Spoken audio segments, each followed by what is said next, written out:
রাত থেকে একটা ভিডিও ভাইরাল হচ্ছে। সেই ভিডিওটাকে দেখে বলা হচ্ছে যাদবপুর এপিসি কলেজে 148 ভাঙড় বিধানসভা ইভিএম মেশিন নাকি পরিবর্তন করে দেওয়া হচ্ছে, সেখান থেকে সরিয়ে দেওয়া হচ্ছে, এই ধরনের কিছু লিখে ভাইরাল হচ্ছে। আমি সাধারণ মানুষের উদ্দেশ্যে বলবো, আপনারা আতঙ্কিত হবেন না, আমরা আছি, আমরা খামারকে পাহারা দিচ্ছি। বাংলার মানুষকে বলবো, আপনাদের ভয় পাওয়ার কিছু জায়গা নাই, নিশ্চিত থাকুন।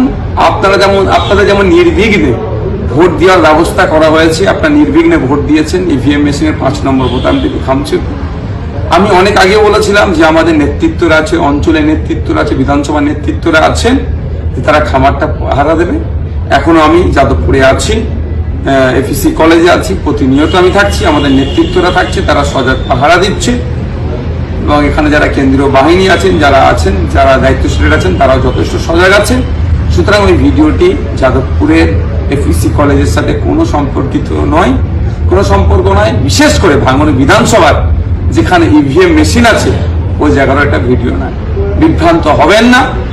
এই ভিডিও দেখি হয়তো তৃণমূলের বন্ধুরা কিছু মানুষকে বিভ্রান্ত করতে পারে।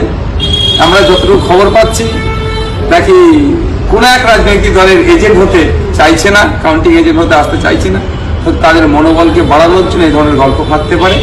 আমি সাধারণ মানুষের উদ্দেশ্যে বলবো যে কোথায় কি হচ্ছে এই মুহূর্তে বলা মুশকিল, তবে প্রত্যেককে বলবো যারা কন্টেস্ট করেছেন, যেমন আমাদের 30টা সব আমাদের যে স্লিপগুলো আছে, আমাদের প্রত্যেককে আমরা আমাদের কাউন্টিং সেন্টারে ইভিএম মেশিন আমরা যেমন পাহারা দিচ্ছি, প্রত্যেককে পাহারা দিই।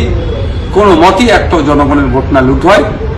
এবং আগামী 4 তারিখ ভাঙড় সহ রাজ্যের দিকে দিকে বাম আইএসএফ এর শক্তির ব্যাপক উত্থান হবে, সেটা খাতায় কলমে মিলিয়ে নেবেন। আমি আবারও বলছি, ভাঙড়ের মানুষের কাছে যে আমার প্রত্যাশা ছিল, যে আশা ছিল, কম করে 50,000 ভোটে ভাঙড় থেকে আমি জিতে বিধানসভায় যাচ্ছি। সুতরাং এই ভিডিও নিয়ে কেউ বিভ্রান্ত হবেন না। আপনারা যে ভোট দিয়েছেন, সেই ভোটকে খেতে আপনারা ফলিয়ে দিচ্ছেন, খামারটার রক্ষার দায়িত্ব আমরা নিচ্ছি।